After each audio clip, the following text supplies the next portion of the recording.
Samahan ninyo ako ngayon sa pagtalakay tungkol sa isang kahangahangang nilalang mula sa Australia, ang Australian Red Claw.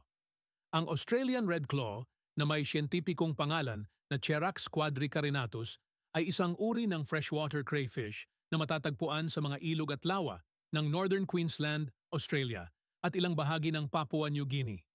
Tinawag itong Red Claw dahil sa makulay na pulang marka sa gilid ng kanilang mga sipit. Bukod sa natatangi nitong hitsura, kilala ang Red Claw sa bilis ng paglaki, tibay at masarap nitong laman.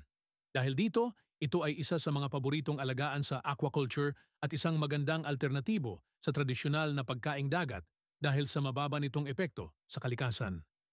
Karaniwan, ang Red Claw ay may kulay na berde-asul at ang mga lalaki ay mas matingkad ang kulay at mas malaki ang pulang bahagi sa kanilang mga sipit.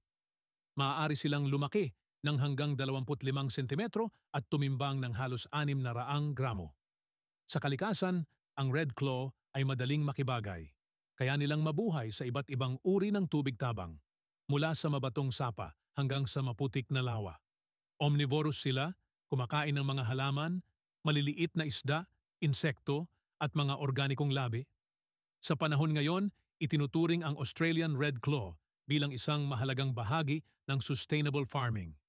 Lumalaganap na ang kanilang pag-aalaga hindi lamang sa Australia, kundi maging sa Asia at Amerika. Kung nais mong matuto pa tungkol sa aquaculture, sustainable na pagkain o kakaibang hayop, siguradong magugustuhan mo ang pag-aaral tungkol sa Australian Red Claw.